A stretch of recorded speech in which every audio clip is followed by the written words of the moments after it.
chose instead to grow this movement by giving everyone the opportunity to benefit from their contribution to the movement.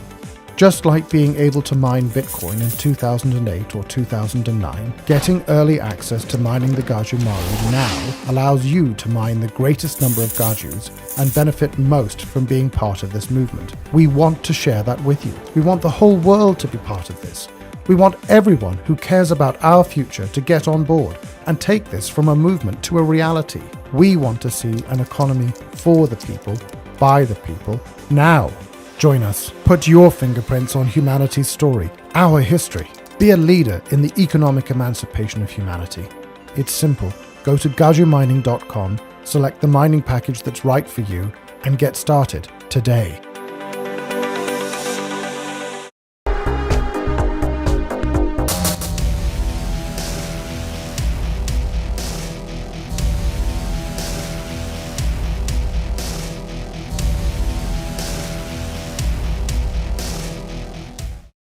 All right, guys, we have David Serpa here, California governor candidate. How you doing, sir? Brother, it's good to see you. I'm doing Great good. to see you, too. Great to see you. For people out there, we did a Blood Money episode with Mr. Serpa. I believe it was like 298 or something. Everybody needs to go watch that. It's a much more in-depth interview than this is going to be. Yeah. Allow me to be crude for a second. I have a question. We've only had so much What sucks most in California that you would attack first? The most important thing that you are like, this needs to be changed in California?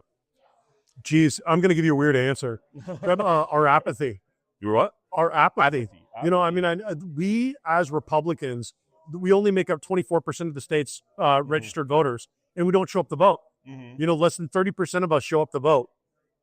This election will be determined by who shows up to vote. Now, the political answer is, you know, human trafficking. First 180 days, we tackle human trafficking. Because the thing is if you are not willing to fight against slavery, then you might want to find a different job. It's like human trafficking, drug trafficking. I want to get water to be an abundant resource here in California. We have 5 trillion gallons spilling out into the Delta, you know, every year. Energy should be abundant. We should have decentralized micronuclear grids, selling our excess water and our excess energy to our water and energy poor neighbors, because government needs to be providing something, and water and energy is really it.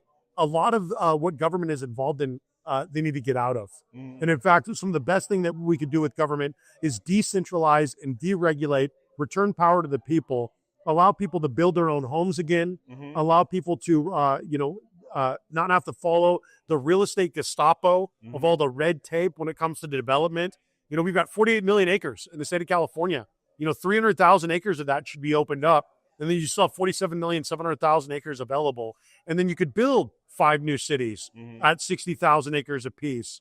And you could have 1.5 million homes in each new city. And the way that you do that and you make it affordable is, you know, back in the day, they opened up a bunch of public land, and then you had people buying shipping or housing units from a shipping catalog, from the Sears catalog. Now we have Amazon, Walmart, Tesla, Home Depot, the TikTok shop, all selling housing for anywhere from about $15,000 to $20,000 to $30,000 housing kits that you could then connect to water and power, and they're ready to go. So if you could get a piece of land for $30,000, if you could get a housing kit for about $30,000, then you've got a home for $60,000. Now all of a sudden that 2% tax rate is a little bit more doable because you're paying 2% on $60,000, which is $1,200 annually, versus 2% on $800,000, which is $16,000 annually just in taxes to your state and local government. We're a country that's founded on tax rebellion, and yet we're not willing to look at our mortgage statement and look at 1/3 going to the principal, 1/3 going to interest, 1/3 going to taxes. So you pay an equal amount in taxes that you do towards your principal. So crazy. It's a wild way that they're using economics to keep us in chains. There's 2 basic forms of freedom. One is economic freedom. Can I do what I want to do with my time? Can I afford to do what I want to do? The other one is physical freedom. Am I safe to go to the park? Safe to walk to the school? Safe to go to the grocery store at night? You know, can my wife go on a walk at night with the dog without worrying about being, accosted on the green loop because there are homeless people living there? These are the basic things that we have been denied over the course of the last 20 to 30 years here in California. So I got to ask a question about the apathy. I know we're limited on time, but how do you solve people's apathy? Like, what do you do to change the mindset? That seems like the biggest challenge out of everything you just said. Well, the thing is that, and I was telling somebody yesterday, because I'm really having trouble keeping this thing going. I'm just being honest with you. Yeah. Because people are so apathetic. I break it down. You've seen my presentation. Yeah. Winning, this is how you do this. 240-page business plan. This is how we're going to do that. You've seen a lot of these stuff. If people see it, they go, oh, man, I'm blown away. I didn't know this. I didn't know that. And then they go home and they never think about it again. Steve Bannon in the War Room, when he talks about the War Room posse, if you guys phone it in, we lose. It's the same thing with the Republican Party, but the Republican Party has gotten so used to existing in the wineries, the golf courses, and the country clubs, and not in backyards, Main Street, and in the schools. And so if we're going to break past apathy, it's going to require getting into the backyards, getting into the schools, and getting back on a Main Street, and leaving the golf courses, wineries, and country clubs to the party of the oligarchs, which is the Democrats. Wow. So, man, let me ask you, your fundraising, obviously you're saying that it's been a challenge and stuff. I mean, we have how many candidates right now running?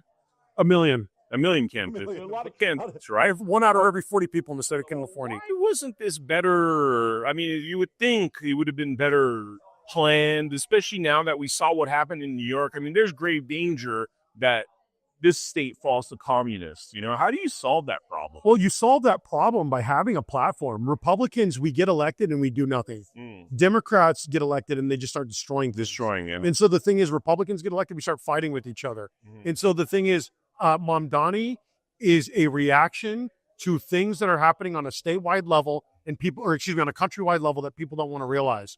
There are 4 million people, not 4 million, 40 million people that are on SNAP benefits.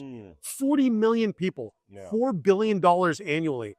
And people don't realize that over 40% of those are children. About 39% are children. 17 million. And nobody wants to look at a country where 10% of the population is on SNAP benefits and say there's something systemically wrong with this country.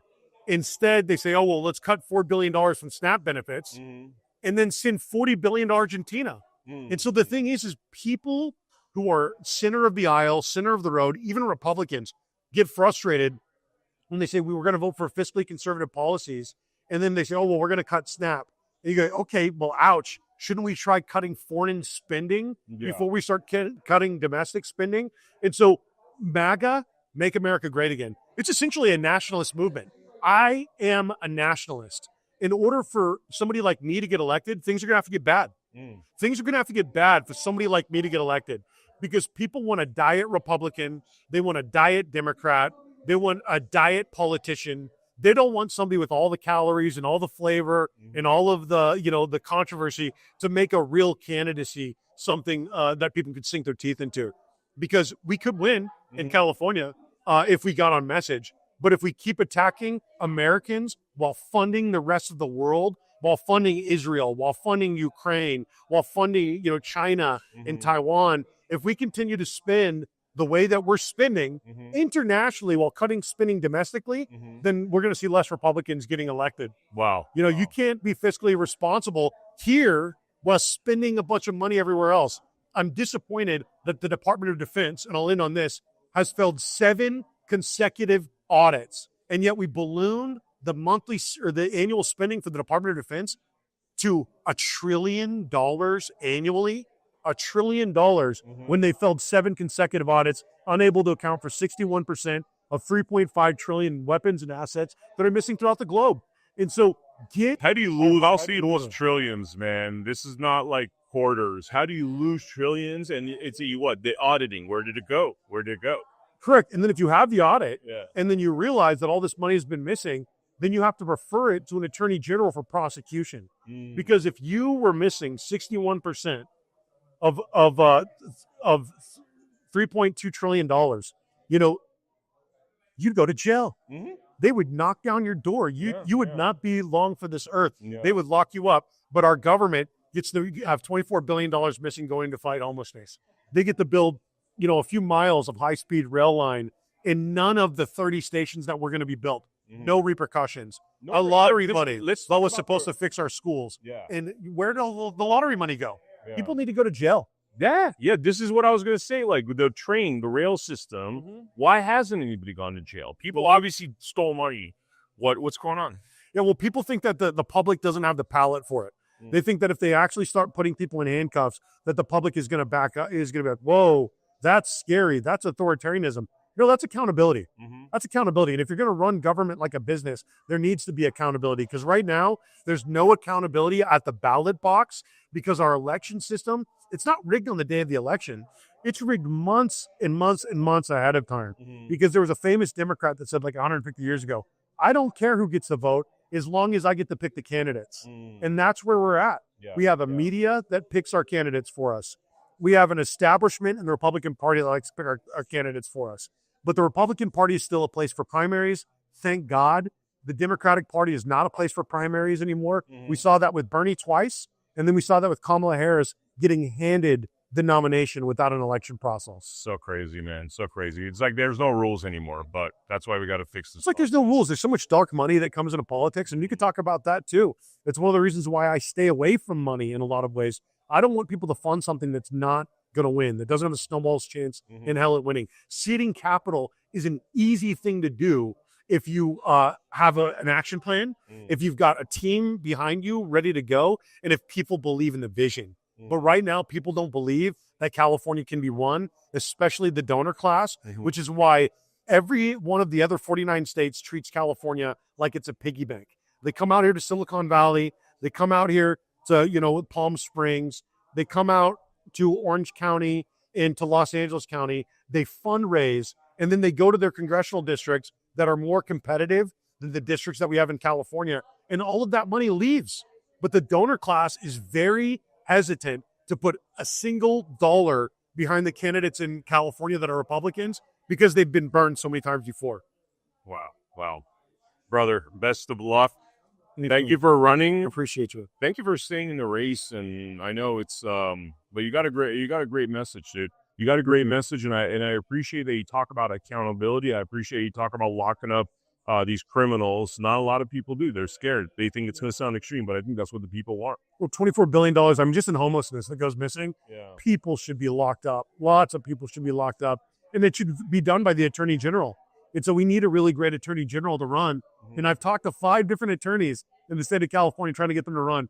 Nobody wants to touch it with the 10 because they're taking a pay cut, and plus they're going to get attacked. They're you know what I mean? Who wants a headache? That's you make $1.5 million, $2 million a year in your private practice.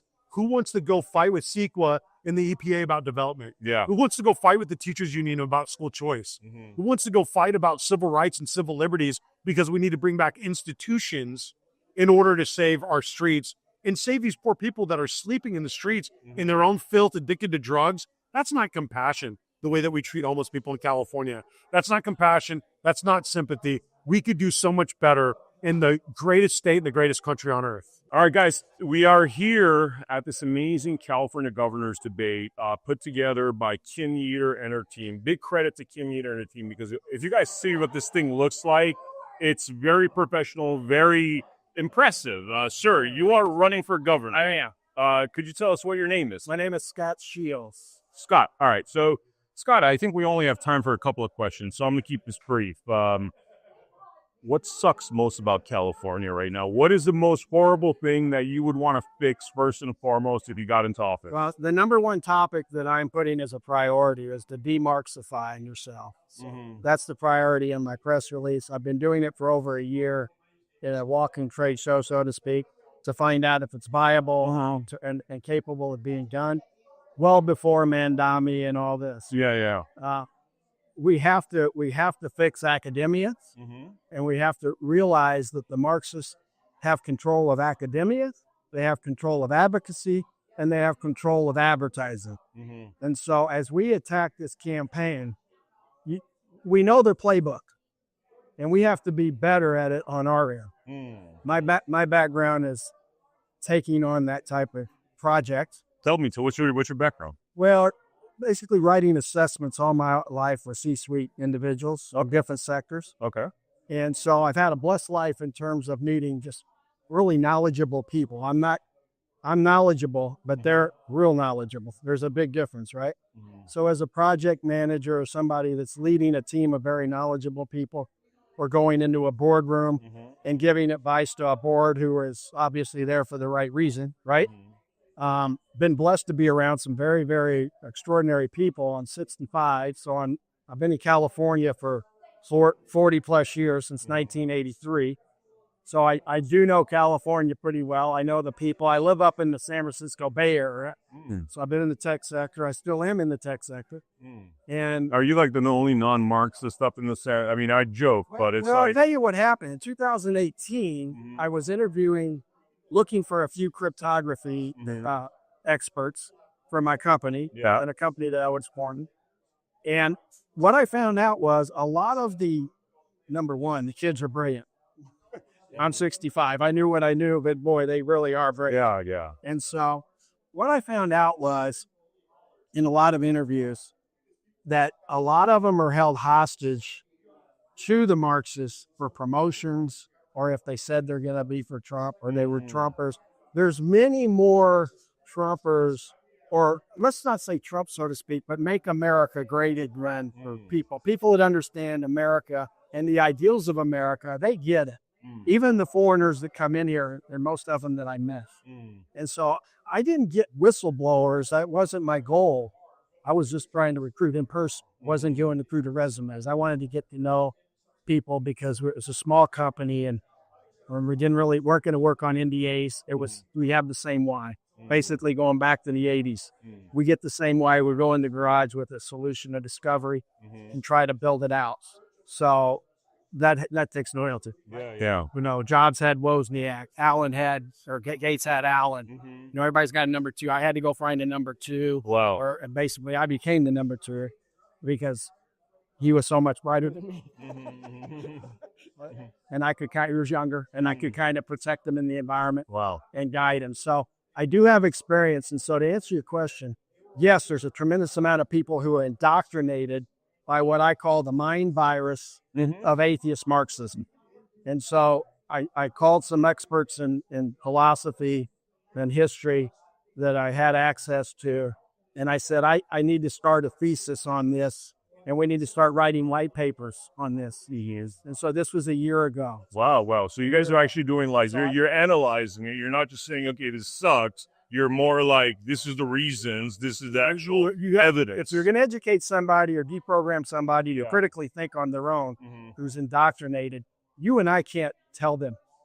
We have to give them facts of what happened, and then inspire them on what we know is the right way. Okay. And so, as my walking trade show last year at a convention, and an independent convention, I'm a nonpartisan candidate or party candidate right now, but my slogan is vote the candidate, not the party.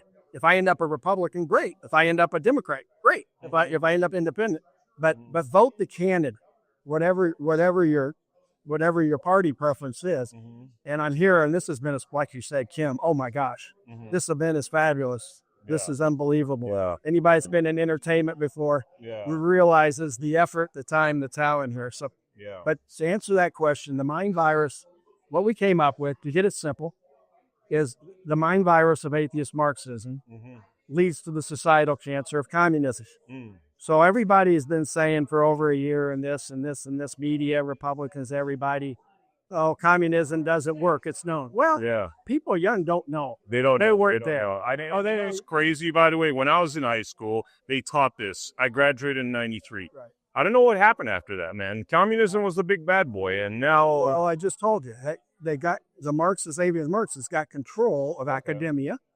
And it is all occurred in the late 90s, early 2000s, or... Really, it's decades old. Okay? It's decades old. Most people look at Marxism and say it's a union, it's class, to get fairness for a lower class, a working class, right? No. Most Marxists are industrialists at the top who hire people like this guy, Madavi, who's a Muslim, who you can't be an atheist Marxist and a Muslim unless you're indoctrinated, because atheist Marxism is a religion. It's a belief of non-belief. Yeah. right? Think about this for a moment. This is when I went out there and I really resonate. Yeah. If you're a Christian, do you go to the Jewish temple on Sunday too? Yeah. If you're a Hindu, do you go to the church too? Well, atheist Marxism is the belief of non-belief, and its indoctrination is to eliminate religion. Religionize the spirit that you and I are born with, regardless of what religion you may go to, the teachings, right? That allowed you to find a spirit, Yeah. right? They can become what we all know they can be now, a theocratic machine, like I guess one is in the least. It's a theocratic theocracy, right? Of religion. And basically communism ends up a theocratic, atheist, Marxist religion. Wow. It eliminates Tibet, right? Falun Dafa, Christians, Buddhists, Taoists. The only ones that are okay there are the ones that pay the piper. Yeah. If you're not paying what we call the mafia of atheist Marxists, then, you're going to end up. This is the way it works, by the way. Look, I was born and raised here, but my family is Armenian, and they came from the former Soviet republics. And, like I tell people, I'm like, we've experienced communism. We know what it is. All you're going to do is you're going to be bribing the guys that are in charge. That's all it is. That's it. Like, instead of bribing maybe like now we go to the DMV, now we pay lobbying money. No, it's going to be one central figure that you're going to be bribing to get stuff done, which is the most corrupt society here. And this is why I've been making friends and enemies at the same time. Yeah. And a lot of it is because, just like I say with Muslims and Christians and the Jewish community, if you are of spiritual being and belief, and you're doing financial business with atheists, Marxists, and communists, that's fine. We're in a global world, trade, and I'm a Trump advocate for tariffs. I believe in that fairness, right? But you can't be an advocate of it. Nobody's an advocate of Christianity and Hinduism. Yeah. Nobody's. So you can't be. And so we're breaking that mindset, the virus. And when I say virus, people will say, wait, it's not a virus. No, thoughts are biological. It's a fact. I call my science people. These are facts. This isn't something Scott Shields just threw in the air. Yeah. My job, I believe, is like a football coach. It comes in, and I've got to get the best staff because they've got the best knowledge for the offensive line and the defensive line. Now, I've got to know it all, and I've got to be able to coordinate it. And we've got to put a team out there that's going to perform and win. Wow. So I look at this campaign as a sporting event. And I look at all the candidates, or not the candidates, but the voters. It's your investment into a ticket to go into that stadium. I'm in charge of your investment, or the Democrats are in charge of your investment. Your vote is an investment. And when you look at a stock, right, or you buy a ticket at a stadium, if your team's in last place, watch the games this Sunday on the teams are in last place. People aren't buying tickets. Yeah. So as a Republican here, I'm here to try to come in and take a team that has been losing. I don't know why, but we have been, and say we can apply a new playbook, and we can prioritize, and we can go win. And my mind is on it, and I wouldn't be doing this unless I knew it was possible. Wow. It is possible. California is right. Okay. For change. But we need a Jimmy Johnson. We need a Bill Walsh. Okay. Those are change agent people come in and coaches who the owners decided you're going to get hit by the press. You're going to get hit by the season ticket holders. Why'd you hire him? Why'd they hire him? I was in part of this, both sides of this. It's like I said, I told you my background. So I've been in sports as well. Wow. And so I saw the environment of what goes on to even owners to have to be strong in their peer group. So whoever the whales are, like whales are the money donors, the Republican Party, I believe they'll get behind somebody that can win. Okay. Money is a problem. Money's a problem for anybody in a campaign. But guess what? Nobody wants to give money to it. Like, who wants to buy the ticket and sit in it? Right? So I think it's so important that whether it's me or any of these other candidates that are here, and they're great. I got to know them over the last hour. Really enjoyed some conversations. Really did. And so this has been really a nice event, and I'm trying to maybe even reinvigorate them to the possibilities, right? Very cool. Because you have to They got the energy to go out. They got the energy to try to get donations. They got the energy to pitch. I told them all, I said, I don't know your playbook. If your playbook's the same, I'm not in. Yeah. I'm going to stay in my playbook and I'm going to drive it. Fair. But I'm going to go get the money and the endorsements and everybody else. If the playbook tends to go with the priorities in mind, not completely, but understands, you got to have a wide receiver that can run past the defender. Exactly. Yeah. Yeah. So that's me. I'm a fun guy. I actually am very fun. I really enjoy your approach because a lot of the time we're trying to knock people over the head, and I really like your analytical approach. I like how you're encouraging studies to show people where we went wrong, why we went wrong. Really good, man. Really good Well, approach. I appreciate that. Yeah. I'm going to start watching your podcast. I really don't. This is all new to me. Okay.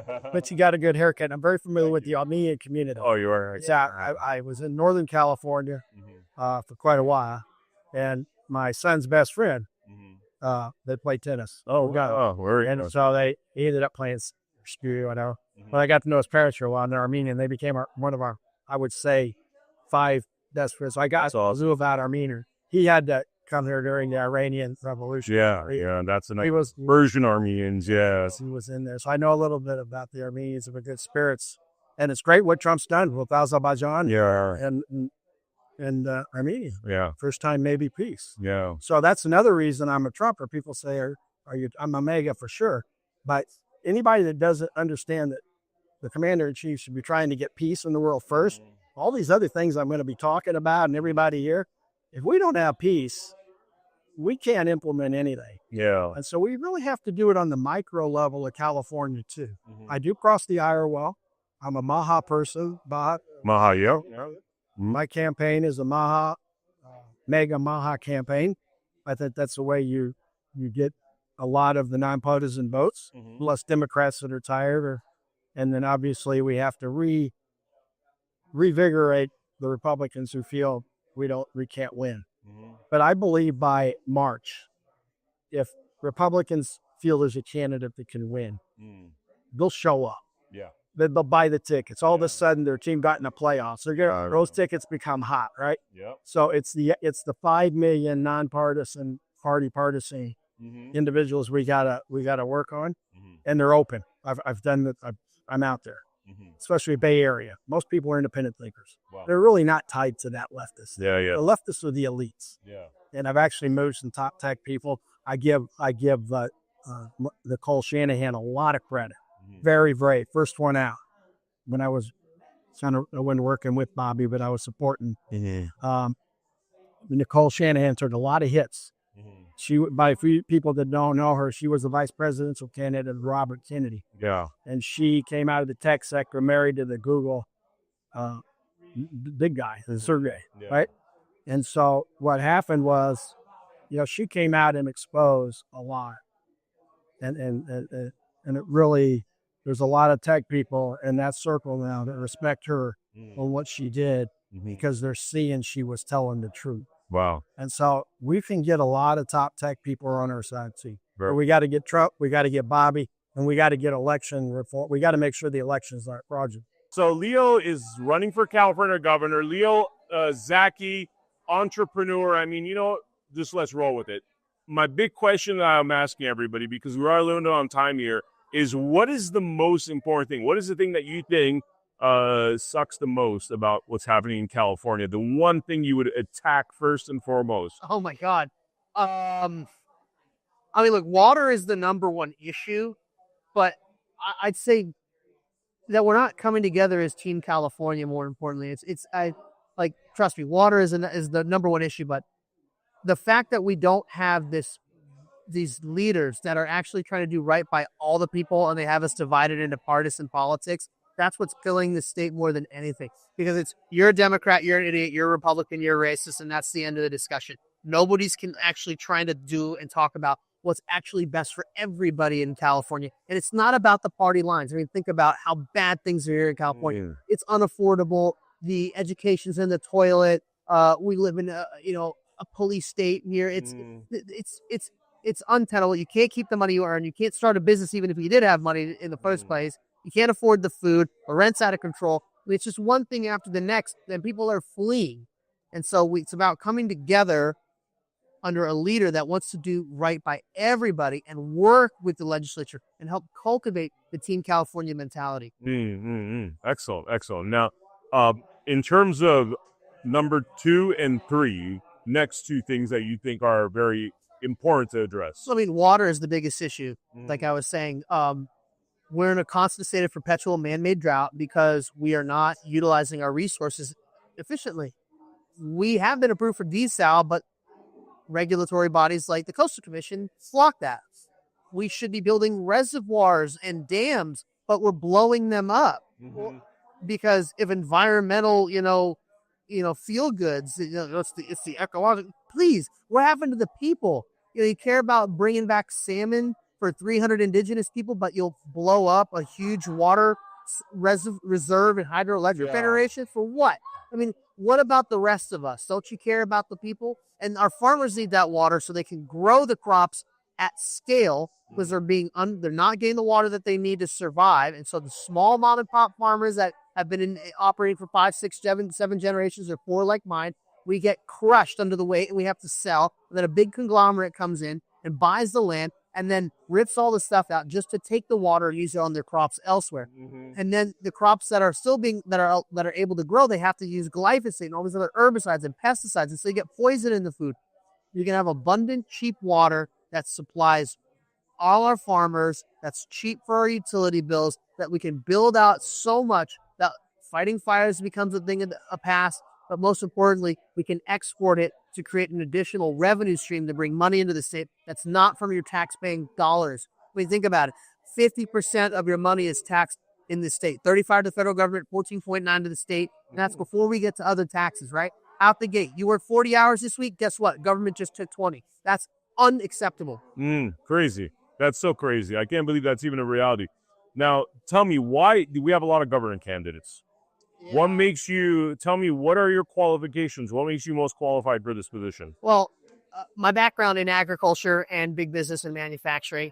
Zacky Farms, that was my family's business for 90 years. I was the vice president of it. I worked my way up from the bottom to earn that position. I was a board member for the California Poultry Federation for a decade, where I'd go to DC and Sacramento, meet with lobbyists and, with the bureaucrats, FDA, USDA, EPA, the senators, the congressmen, the state reps, the state senators.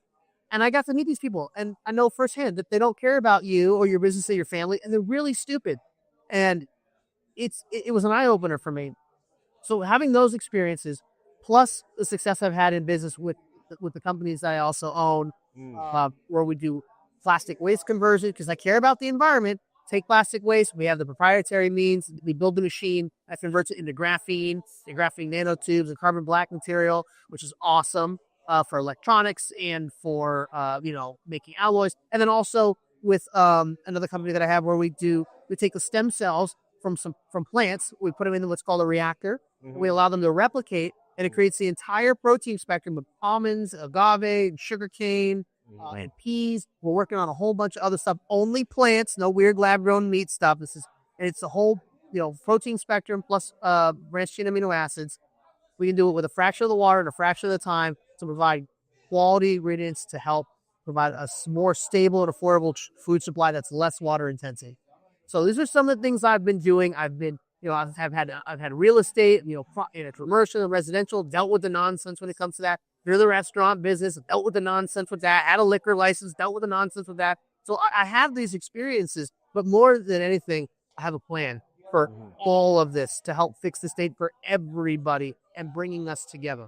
I feel like a lot of candidates talk about California this, California that, but you actually experienced like all those businesses that moved out of California. And for people that want more detail on this topic, you really should watch the episode with Leo Zacky. Easy to find on the Blood Money podcast. But a lot of people talk of like, okay, California's all messed up. You've actually experienced it, man. They destroyed your family business by overregulation, again, I'm going to give you the Cliff Notes version, which is that if Tennessee's saying minimum wage is $7.75, but California's $15, and there's all this communist overregulation, you can run a business. The California Air Resources Board, plus the taxes, the utilities are through the roof.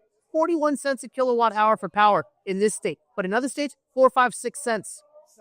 I mean, it's outrageous. You know, what you think a blast freezer runs on, you know, a little bit of power? I don't think so. And you got a lot of refrigerator you got to keep cold. So you can imagine, like, you're running a poultry business, you're selling chickens for $7. Now, if you're paying double, you got to sell chickens for $14. But then they're bringing it from Tennessee and selling it. So it's almost like you can't even run a poultry business in California under these regulations. yeah, so I mean, the prices are already high because of the costs that California puts on us. It's called, so there's, in business, you have things called a variable cost, which, you know, you expect, you know, fluctuations. That would be like for us, like feed prices, you know, seasonality,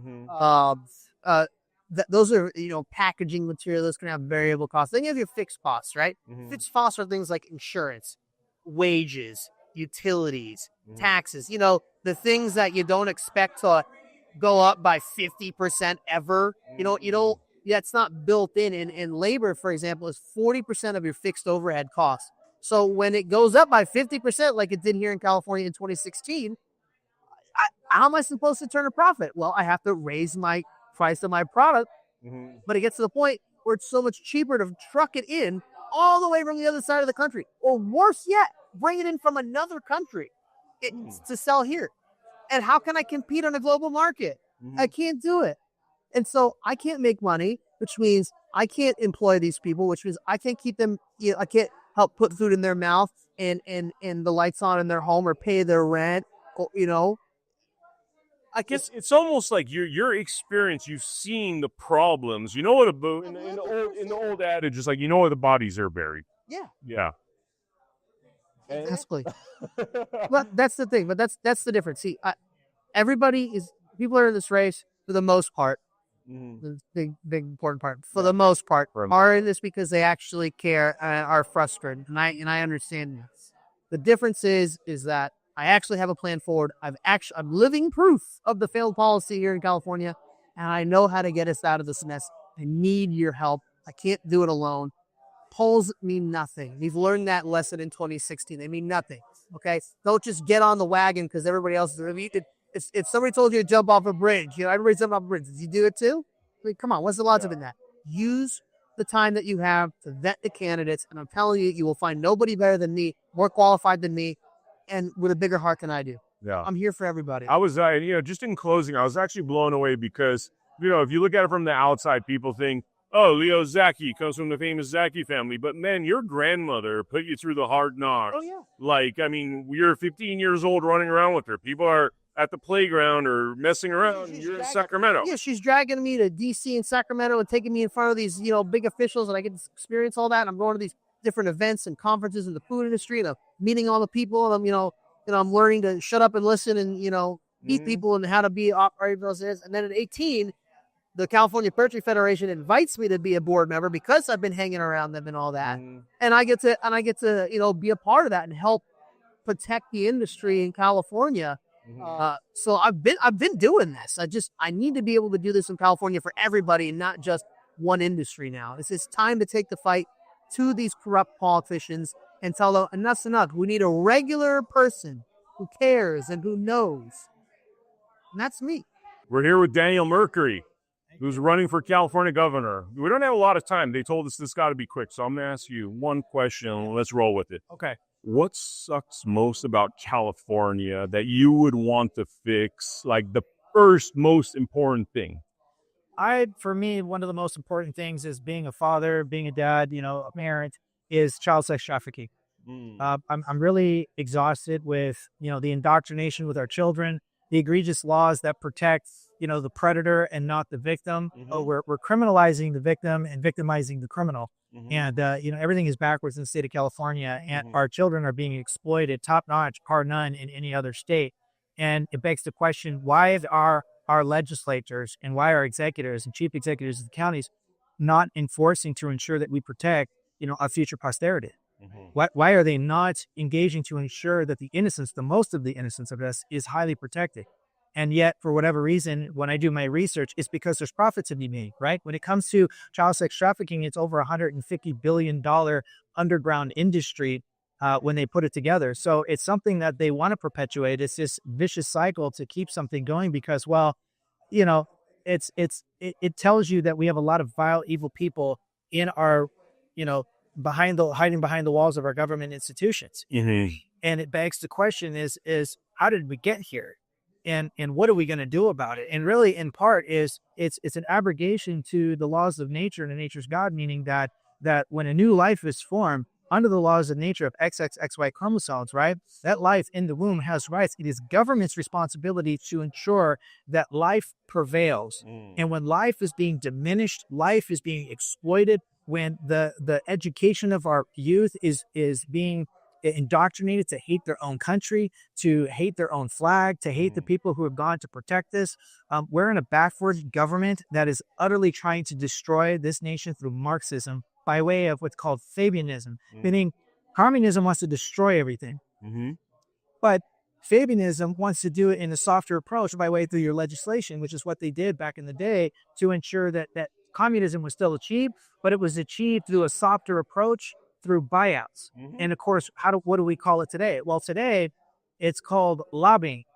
But that's actually, it goes against the Constitution under the emolument clause. What's emolument? Emolument is when somebody comes in and makes you a nice wealth of money, or makes you a deal, says they're going to contribute to your campaign. All these things are going to make sure you maintain the income, you're going to retain your seat. Well, they changed the language to change perception, and they called it lobbying. And so what they're doing now is they're trying to change the language to change perception by saying, we don't want to call these perverts. We don't want to call them pedophiles. We don't want to call them perverts. We want to call them MAPs, minor attractive person. That's changing the language to change your perception. It's like lobbying is bribery, just a nicer sounding word through words, and a lot of people fall for it, unfortunately. So it's a disruption to linguistical canons, and this is why I tell people, once you figure this out, at least it's the way I did, then you understand whose purpose is subverting and engaging, really just engaging in the evil. For me, it's sickening that they would even pass a law to permit the pervasiveness between an adult and a minor. They split words here in California, right? California is, if you're a child, it's 11 and under. If you're a minor, it's 12 to 17, and then 18, you're an adult. And then they split this where they say human trafficking up to 16. Wait a second. What about the 17-year-old? What, it's just because they're too close? And, there's all these stories coming about girls that were trafficked, that got into pornography, that then regretted. Now they're having kids, and they say we're groomed at that age. So it's a grooming age, as long as you're under it. And not to mention, Santa Monica, around Ocean Parkway, is one of the heaviest areas where there are a huge amount of child sex trafficking victims who are actually working the streets. Problem is local law enforcement, LAPD, can't do anything about it because of local ordinances and policies that all they can really do in part, and I don't have all the details on this, but they can hand them a phone and they can say, call who you need to call to come get you. And then from there, they can help. But a lot of times these victims are so frightened that who do they think they call? They call Aaron. They call the trafficker. They call the person who basically, ripped them away from their home and put them in that situation. And our local law enforcement cannot do anything because certain ordinances and certain policies of that county permits it. But you don't hear about this. Candidates hear about this because, we're trying to find the solutions to the corruption and to the problems. And so everything gets confounded. So a lot of people say, well, what are you going to do? I'm like, this is the point where I tell people, I stand on ensuring that prison is the solution to corrupt representative. If you do anything less, then there's a problem, right? And this is what I stand on, because they have a duty to their oaths. Right now, they're engaging in criminal misconduct. You don't know about it, right? If you don't know the law, well, there's no law. And if you don't know your rights, you have no rights. And they placate on you. They placate on you, yeah. Man, I go, just for the viewers, I interviewed you 2-3 months ago, and the thing that I found very impressive about you is that your understanding of the laws and the Constitution. I mean, not many, it's almost like you shouldn't run for office unless you had a Daniel Mercuri level of understanding of it, because they don't, I'm not going to talk about my story. Everybody knows, but it's like they need to understand the laws. They need to understand the Constitution, and that basic is not done. Why is it? Well, why is that if you become a sheriff, if you become a politician, why isn't it that the first thing you're handed is a Constitution? I already know the answer, but you're not handed the Constitution and being like, yo, that's your Bible right there. That is your Bible. The Constitution is the definition to the limitation powers. You can't use the Constitution to grant yourself more charge. Yeah. It doesn't work like that, right? But yet that's what they do. Or we get a lot of chief executives that engage in selective law enforcement. Well, now you're picking and choosing what you're going to do because it doesn't fit a current narrative, right? Well, then you just violated what you swore to protect. Like, it's the ignorance. But here's the thing. When people don't know this, right, they see what's on the news and they engage in, or they're being forced to listen to propaganda, right? When you look at I think it's the Smith-Mundt Modernization Act, you'll notice that allowed for our own government to engage in propaganda. So now when people see this, they don't really know the differences between up and down. I mean, who has time to sit there and really spend hours reading the laws? Our current legislative body drafts between 2,000 and 5,000 bills. Do we even need all that stuff? No, That just feels like it's a waste. It's like you're putting laws on top of the Constitution to really take away from the Constitution. And they're not even in alignment. That's the thing. So they sign into 1,000 of them a year. That's not to your benefit. It's not. No, it's to their benefit. They're creating businesses. They're creating revenue streams. We put these people in office. Yeah. What are they doing? Right? And this is where it requires us to become educational, to educate ourselves, to educate other people, and to take back what already rightfully belongs to be the people. Yeah. That's that. It's really that simple. Yeah. Guys, Blood Money episode 302 was, I think, the one that we did. We're going to do more of them, but everybody needs to go watch that, because just his understanding of the laws is so essential. And, you're like, I highly respect you. You're the one that's like on the top of my list, and by the way, you guys just got to watch the video. Watch the episode, learn what this man has been through in his life and why he's running. And one of the things I think I came to the conclusion, I got to mention this. I don't know why a guy like you gets one vote as a service member, as somebody that understands the laws, the Constitution, you've served the country.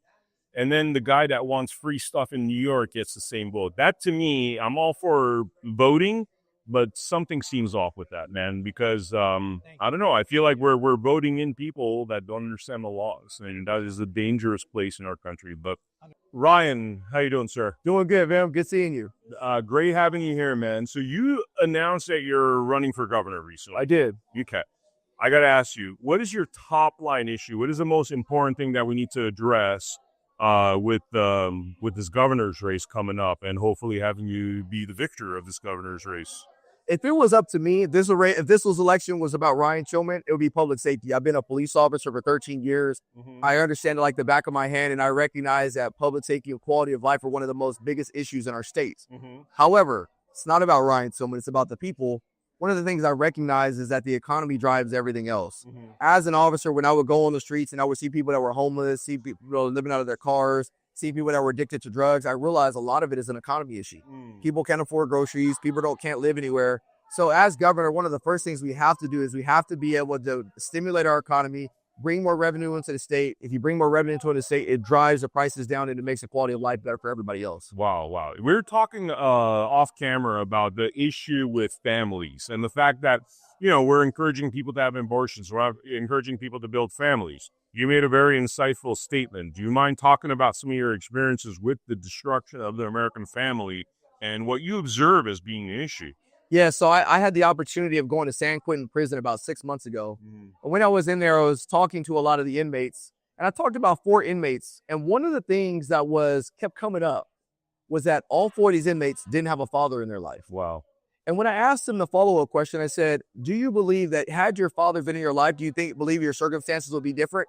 Every single one of them said yes. Wow. So if that's the case, why are we not encouraging families to stay together? So my Family First initiative encourages families and incentivizes families to work on the things of their marriage and their household.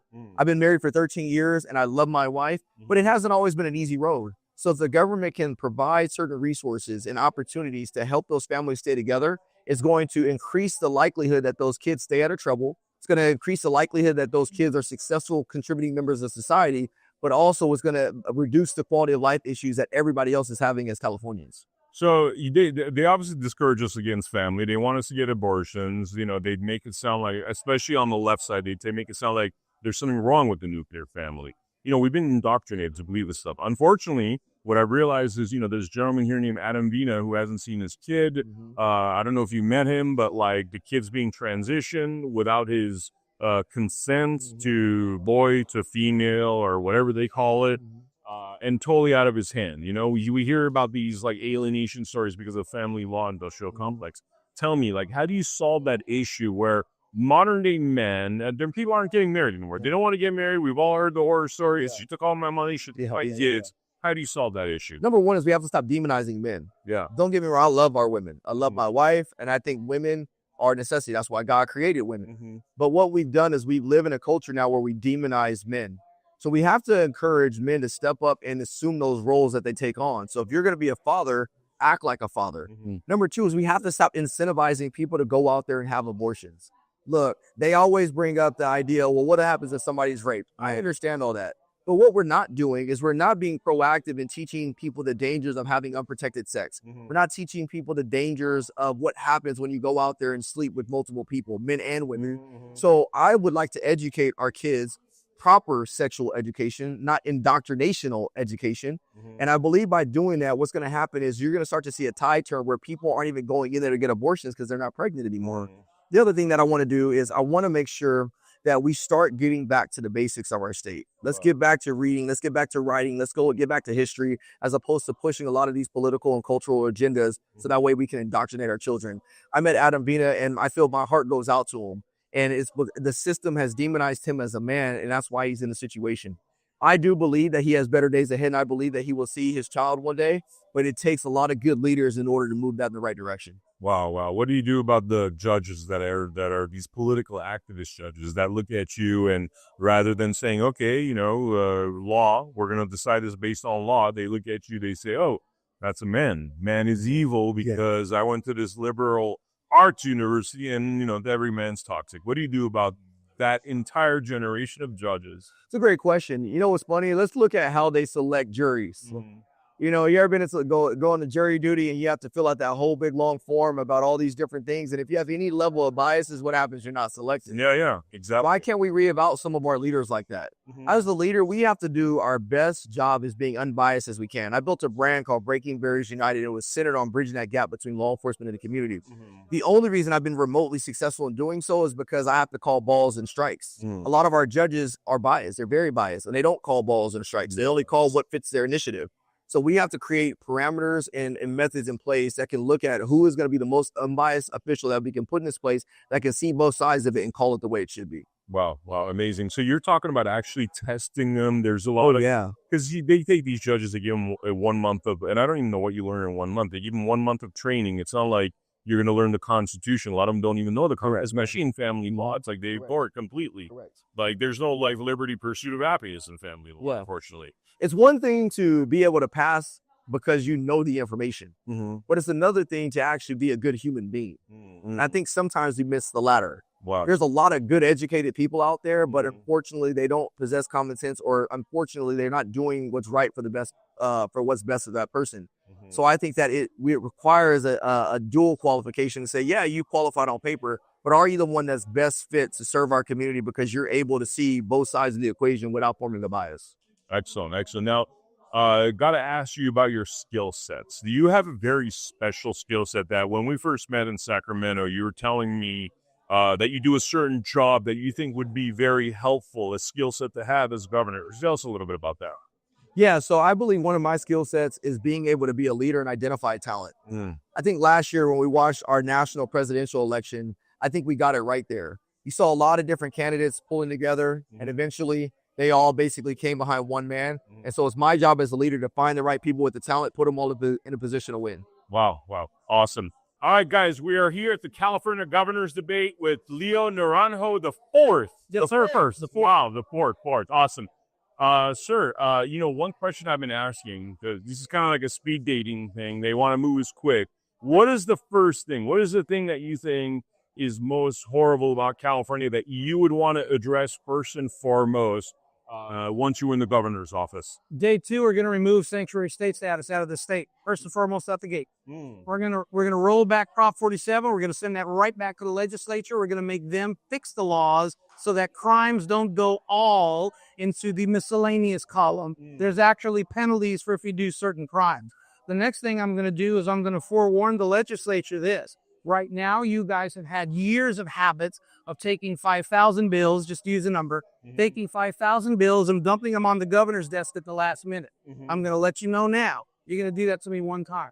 Because what's going to happen is the day that they're due, 5 minutes before the end of the evening, all 5,000 are going to be vetoed in mass. I don't care if they're good bills, bad bills, indifferent bills. They're going to be vetoed in mass, and they're going to send right back to you. If you want to challenge the veto, knock yourselves out.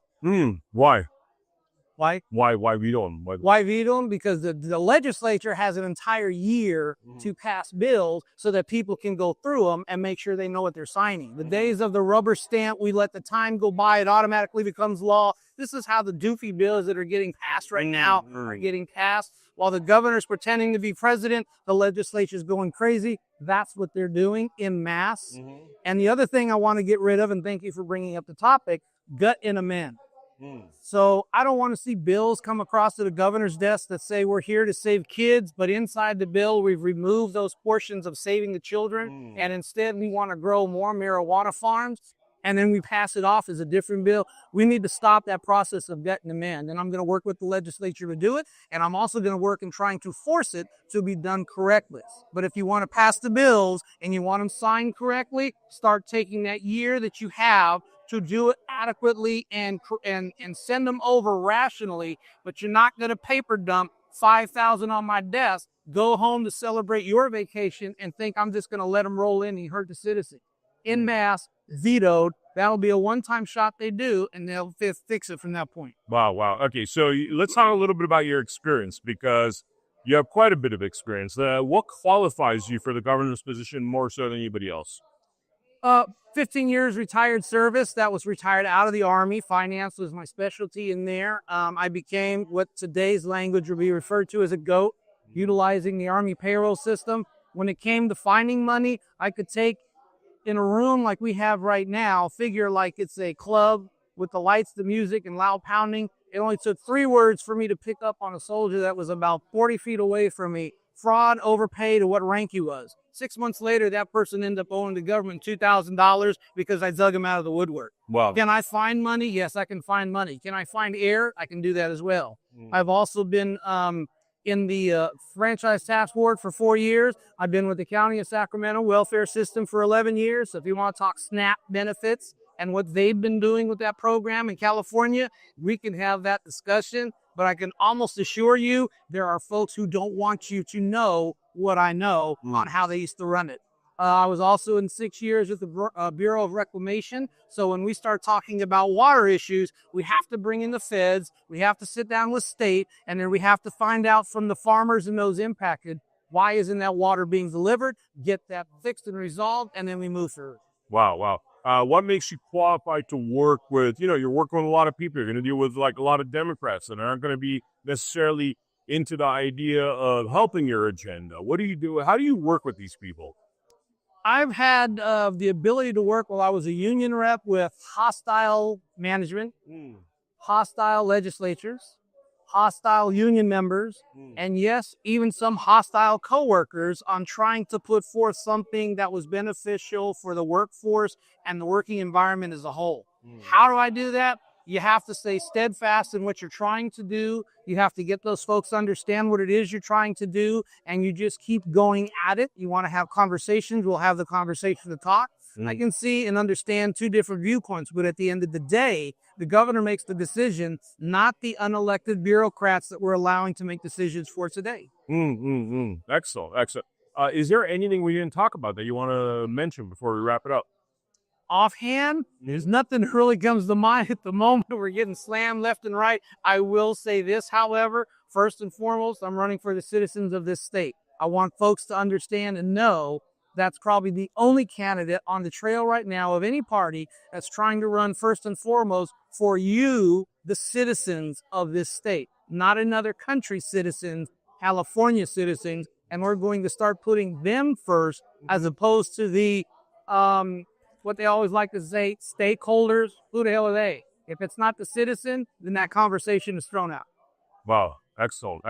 How's your campaign going, by the way? Campaign is moving forward. I got today, after the first go-around on the candidate debate and the interview, there's a lot of people who are now looking at me in a completely different limelight Comcast are being made. By the way, it's 5 days ago. I got to mention this. 5 days. Was it 5 days ago or a week ago? Or About 3 days. About 4 days. 4 days. Very recently, we did an interview, and I got to say, man, By the way. I was like really surprised. Well, that's how we roll, you know. But I got to say, I was really surprised, man. The way you were able to answer the questions with such fluidity, without like it felt like a machine gun fire, and that's kind of what I want to hear. I want to hear somebody that's confident, that knows how to do the job. I was very impressed by the work you did with social services. I was really impressed by the work you did with changing people's lives and attitudes from this kind of like, oh, I'm a loser, I'm desperate, whatever. You know, please, everyone out there, you should watch. I believe it was Blood Money episode 308 or 309. You guys got to watch that. I appreciate you, man. I appreciate you for running. Let me leave this with you. Yeah. I last night, my wife was getting ready for bed, and I was still outside with my mom. We're enjoying it. Well, she wasn't getting ready for bed, getting ready to go to dinner. And we were getting ready to take off for dinner. There's a young lady sitting out by the fire pit in the pool. We ended up in conversation, and it turns out that I knew her online from contacts with our associated group, and she's here today at this governor debate. Wow. And so I asked her, I said, well, what brought you out here? You know, hey, what inspired you to come out here? She said, you did. Just from conversation, from postings, she said, you inspired me to be out here, and I had to learn more. And Mr. Miller, that's what I try to tell people. Here's a good example, his own words. Look at that podcast. I'm not going to speak for him. I'll let him speak for himself, but I want to leave you with this. I just need 15 minutes to tell you where I'm at, what I can do, and that'll change your mind and have you look at me hard so that you know there aren't just two running for governor. There's a person running, and that's me, who's actually trying to win, not pretending to win. That's a big difference. Yeah. Thank you so much, bro. I really appreciate you. Appreciate it, bro. I appreciate your listeners watching, giving me the opportunity to speak. Thank you so very much. You guys have a great evening. Website, quick website. Quick website, Leo Naranjo, 4governor.com. Look me up, find what you need. That's the plan. Thank you, guys. Over the last 30 years, we have seen the value of our work diminish and the price of real assets like land and homes increase to the point that for most people under the age of 40, the hope of owning their own home has been lost. The response of governments around the world to the 2008 global financial crisis and COVID was to defer the cost of these events to the future. They did this by printing money, in effect selling our futures to pay for their bad decisions. This is corporatism, not capitalism. Money printing didn't hurt those in power, nor those who supported them, because they had real assets, property, shares and businesses that rose in price to match the inflation of money supply.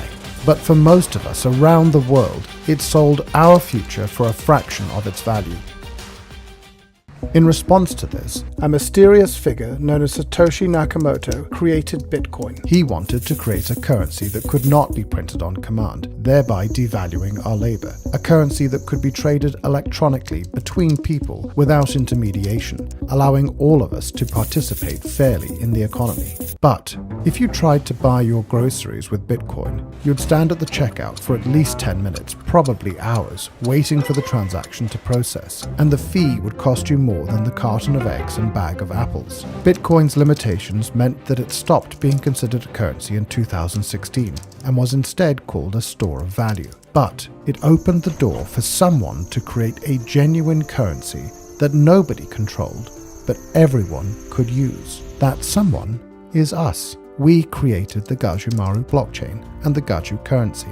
The Gaju is real money you can use, whether that is to buy a loaf of bread, pay for a haircut, buy a t-shirt, in fact buy or sell anything.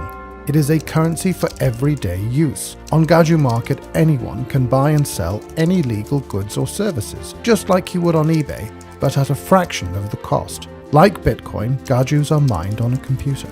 Unlike Bitcoin, mining Gajus does not require specialized equipment, nor huge power supplies. During our protected rollout, you can mine this on everyday computers, like the ones that sit in your home doing nothing for most of the day.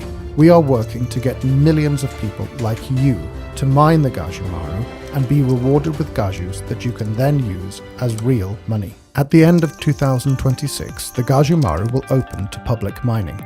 By then, we will have brought together millions of people like you to mine the Gajumaru. This will create such powerful combined computing capacity across so many millions of people that the Gajumaru can remain highly decentralized, enabling an economy for the people, by the people. To make all of this possible, we offer a variety of mining packages that combine all of the software and services you need on our website, gajumining.com. The software is simple to install, and there is a step-by-step guide that will get you mining and participating quickly and easily. You can buy those packages now. You can start mining the Gajumaru and being rewarded in Gajus now. Select a suitable mining package from the gajumining.com web store. Install and activate the software on your device and start mining today. This is an opportunity to be part of a movement to restore our humanity, our dignity, our sovereignty, creating a better future for everyone. For the first time in thousands of years, you will directly benefit from your work, your ideas, without being taxed by intermediaries or needing permission to be part of the global economy. We believe that capitalism is I win, you win, we all win, not I win, you lose. That's corporatism. We refuse to pursue venture funding that would demand we play the corporatist game, and chose instead to grow this movement by giving everyone the opportunity to benefit from their contribution to the movement. Just like being able to mine Bitcoin in 2008 or 2009, getting early access to mining the Gajumaru now allows you to mine the greatest number of Gajus and benefit most from being part of this movement. We want to share that with you. We want the whole world to be part of this. We want everyone who cares about our future to get on board and take this from a movement to a reality. We want to see an economy for the people, by the people, now. Join us. Put your fingerprints on humanity's story, our history. Be a leader in the economic emancipation of humanity. It's simple. Go to gajumining.com, select the mining package that's right for you, and get started today.